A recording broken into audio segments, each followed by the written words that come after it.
tombol subscribe. Hai learners, how's it going? Welcome back to Akses Belajar bersama saya Mr. Chan. Nah, teman-teman di rumah, kali ini kita akan membahas materi yang berjudul Report Text. So, teman-teman, do you know what is the report text? Maka dari itu simak terus ya videonya.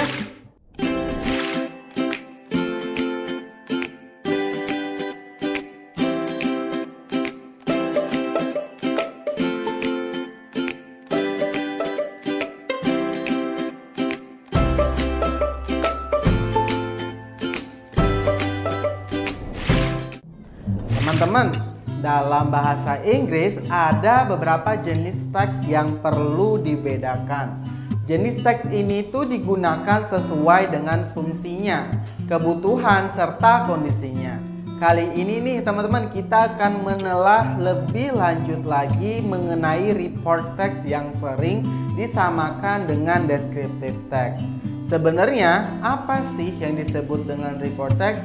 Terus bagaimana cara penggunaannya? Nah, teman-teman, report text itu merupakan sebuah teks yang menghadirkan informasi tentang suatu hal secara apa adanya. Jenis teks ini memang ada kesamaan dengan descriptive text, yang mana sama-sama memberikan gambaran secara langsung tentang seseorang atau suatu benda.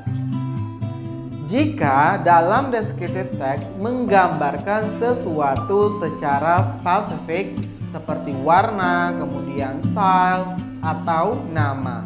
Nah, report text ini tuh lebih menggambarkan suatu secara umum seperti bagian-bagian, kekuatan, fungsi, atau juga sifat umum lainnya dari sesuatu yang ingin dibicarakan. Tata bahasa yang digunakan dalam simple present tense di report text.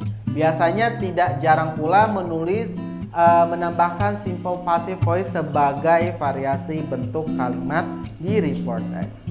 Nah, teman-teman, ini ada beberapa bagian dari report text, yaitu diantaranya yang pertama adalah title. Jadi, teman-teman akan tahu sebuah teks merupakan report text dari judulnya, sebab maknanya yang sangat umum. Kemudian yang kedua nih teman-teman, ada general classification. Bagian description memberikan gambaran fenomena atau situasi yang terjadi, baik bagian-bagiannya, kemudian sifatnya, kebiasaan, ataupun tingkah lakunya. Ya, intinya bagian ini tuh menjabarkan klasifikasi yang disajikan secara ilmiah. Sehingga hal yang perlu diingat nih adalah bahwa report text bukan teks berita, tapi teks faktual ilmiah. Oke, lanjut ada yang disebut dengan description. Di paragraf selanjutnya, teman-teman mulai membahas tentang kertas, ya kan, secara menyeluruh. Mulai dari sejarah hingga cara pembuatan kertas itu gimana, semua itu ditulis di bagian description. Teman-teman juga bisa menyertakan gambar ataupun data statistik seputar penggunaan kertas sejak zaman dahulu.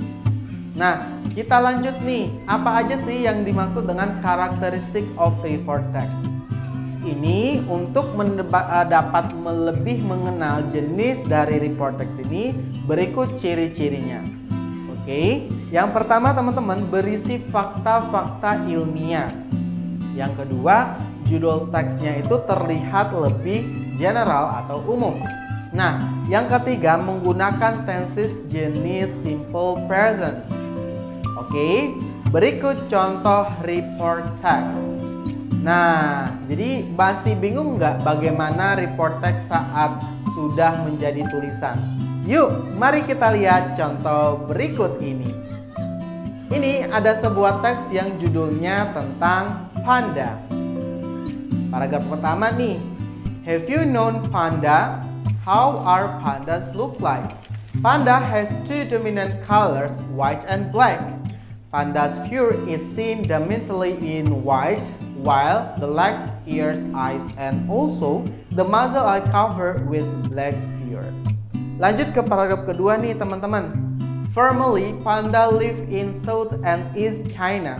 It was also found in a part of Myanmar and Vietnam. These days, panda can be seen a lot in the forest area in Suncheon, Gansu, and Sangchi of China.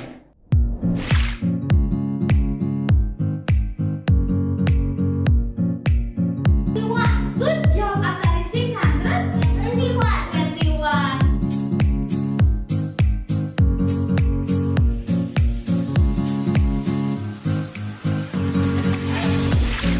Paragraph ketiga, even though panda looks cute, however it is actually a wild animal because it has strength.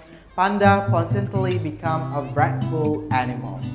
Nah, teman-teman, itulah dia penjelasan mengenai report text. Teman-teman bisa menerapkan ini jika teman-teman sedang menulis sebuah esai ataupun cerpen, bahkan latihan menulis dalam bahasa Inggris.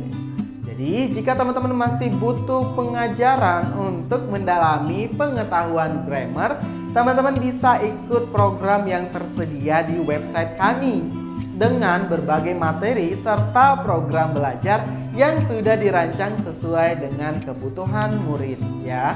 Progres pengembangan skill dan jauh lebih fokus dan tentunya efektif. Teman-teman, terima kasih sudah mengikuti video pembelajaran kali ini.